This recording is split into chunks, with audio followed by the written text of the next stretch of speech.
Stage पर विराजमान तमाम पूज्य भक्त विश्व स्वामी जी तथा अन्य सर्वे पूजनीय एवं सद्गण ने वंदन सौना चरणों वंदन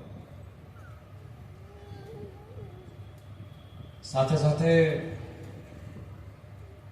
दिवाळीનો પર્વ અને સૌ ભક્તજનોને નવા વર્ષના નૂતન વર્ષના સૌને અભિનંદન.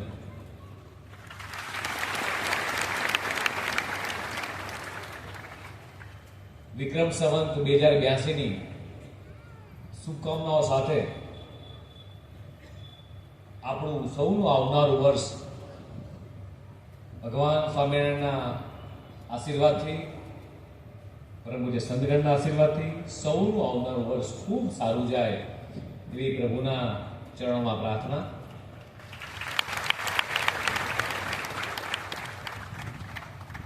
પરમ પૂજ્ય બાપજીના સતત આપણને સૌને આશીર્વાદ મળતા આવ્યા છે. પ્રદેશ અધ્યક્ષ થયો, ધારાસભ્ય થયો, શહેરનો અધ્યક્ષ બન્યો, મંત્રી પદ મળ્યું. આ તમામ વખતે આપણા એસએમએસના ઘનશ્યામનગર મંદિર હોય કે વાસણા મંદિર હોય, બાપજીના આશીર્વાદ ચોક્કસ લીધા છે અને એ આશીર્વાદ લીધા બાદ જ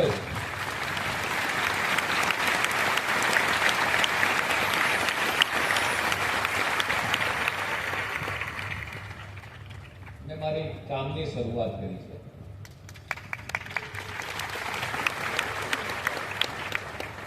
જ્યારે મંત્રીપદ મળ્યું ને બાપજીના આશીર્વાદ લેવા ગયો ત્યારે મેં બાપજીને એવું કીધું કે મને એવા આશીર્વાદ આપો કે મન વચન કાયાથી અથવા જે પણ પદ મેં દેશના યશસ્વી પ્રધાનમંત્રી માનનીય મોદી સાહેબે અમારા રાષ્ટ્રીય નેતૃત્વએ જે પણ પદ મને આપ્યું છે કામ કરવા માટે, એમાં ક્યાંય મારું મન વિચલિત ના થઈ જાય.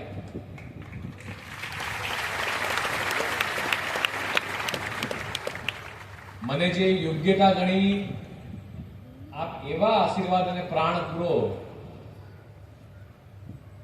કે જનજનના કલ્યાણ માટે જેમ આપ કામ કરી રહ્યા છો, આપની સુવાસ માત્ર અમદાવાદ, ગુજરાત કે ભારત અમારે દેશ વિદેશમાં ફેલાઈ રહી છે. એવી જ સુવાસ એસએમબીએસના એક કાર્યકર્તા તરીકે બધી જ જગ્યાએ ફેલાય એવા આશીર્વાદ માંગુ છું.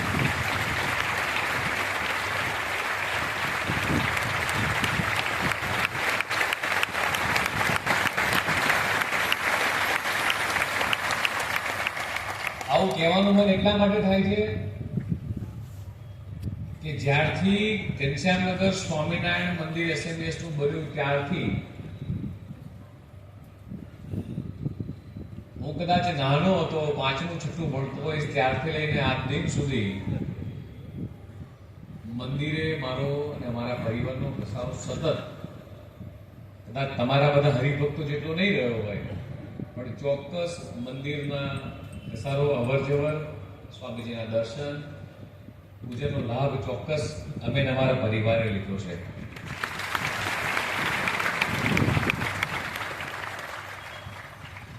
અને એટલે જ બાપજીના ચરણોમાં વંદન સાથે કહીશ કે તમે જેમ તમામ હરિભક્તોને જેમ આશીર્વાદ આપો છો એવા જ આશીર્વાદ આજે નૂતન વર્ષના દિવસે અને મારું આ પ્રમુખ પદની કાર્યકારી જે શરૂ થઈ ગઈ છે જર્ની, એમાં ખાસ વિશેષ આપના આશીર્વાદ મારી ઉપર રહે એવી ચરણોમાં વંદના.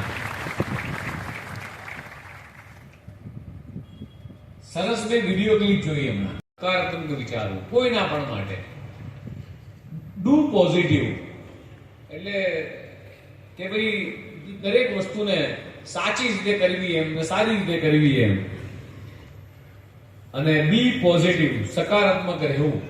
આ 3 બાબતો આપણે આપણા જીવનમાં કેળવી લઈએ તો કદાચ કોઈ પણ પ્રકારનું દુઃખ, કોઈ પણ પ્રકારની મનોવ્યથા આપણા જીવનમાં ના આવે. આ બંને વિડીયોમાં એવું દેખાય કે બંને વિડીયોમાં એક જ સરખી બાબત છે, મેસેજ એક જ સરખો છે. એક મેસેજમાં એવું છે કે પિતાજીનું કહેવું દીકરો નથી સમજતો, એટલે બાપના ફિલિંગ્સ દીકરો સમજી શકતો નથી, આ તફાવત છે. અને બીજા વિડીયોમાં એવો તફાવત છે કે દીકરાની લાગણી પિતા સમજી શકતા નથી. આમ જોવા જાવ તો બંને વસ્તુ એક જ સરખી છે કે એકબીજાની લાગણી આપણે સમજી શકતા નથી. એટલે હેપી ફેમિલી માટે છેલ્લા 2 વર્ષથી જે અભિયાન ચાલે છે એમાં મને એવું લાગે છે કે 3 બાબતો પર જો આપણે ફોકસ કરીએ તો બાપજીને આ શરૂઆત કરેલું અભિયાન પૂછ્યું મને માઠું લાગે એવું રાજુભાઈનું કંઈક વાતાવરણ થયું, પણ જેનું ભૂલી જવું, જતું કરી દઉં. હશે રાજુ ભૂલી ગયો હશે, આશીષભાઈ ભૂલી ગયા હશે. તો આ પૃથ્વીના તમામ ઝઘડાઓનું સમાધાન આ જતું કરવામાં છે.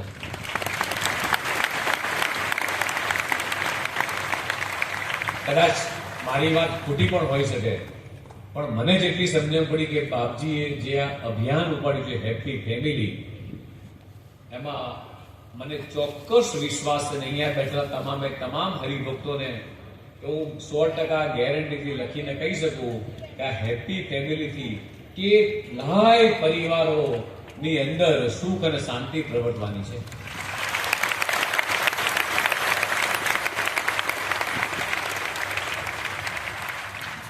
હવે આપણે એને કઈ રીતે જોઈએ છે, ડાઘાવાળા કાચથી જોઈએ છે કે સાફ કાચથી જોઈએ છે, એ આપણી અંદર મિત્રો આ પડેલી બાબત છે.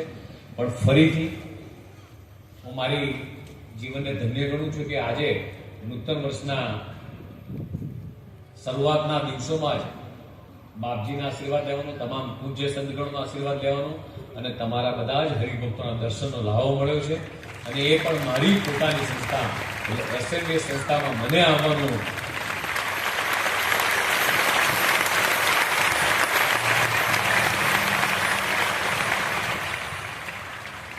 મને જે આમંત્રણ આપવા માટે ફોલો કરતા હતા એ મારા રાજુભાઈ, મારો સ્કૂલ ટાઈમનો મિત્ર છે. અમે સોસાયટીમાં જોડે રહેતા હતા. મેં ફોન ઉપાડ્યા કે ના ઉપાડ્યા, એને મારી જોડે વાત કરીને આમંત્રણ આપ્યું, તારે આવવાનું છે એટલું જ કીધું છે. મારું કન્ફર્મેશન નહીં, આવવાનું છે. એટલે તમે સમજી શકો છો કે એસએમબીએસ પરિવારના સદસ્યોનો કેટલો હક મારી પર કરી શકે છે. આ તેનું તાજા ઉદાહરણ છે. ફરીથી આપ સૌને જય સ્વામિનારાયણ, સાધુ સંતોના ચરણોમાં વંદન. અને બાપજીને ફરીથી કહું છું, બાપજી એવા આશીર્વાદ આપો કે જે કામ માટે મને ભગવાન સ્વામિનારાયણે આપ સૌએ જે આશીર્વાદ આપ્યા છે કામમાં ફરીથી આગળ વધી શકું. એ જ અભ્યર્થના. ભારત માતા કે જય, વંદે માતરમ.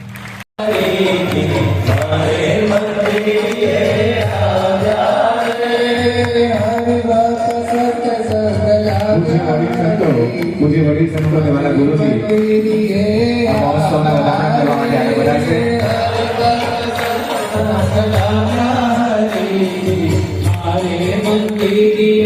સંકલ્પ મહોત્સવની હવે મુક્તો આજથી જ બધાએ જ્યાં સુધી મહોત્સવ પૂરો ન થાય ત્યાં સુધી આપણે બધાએ આપણી જયનાથમાં છેલ્લી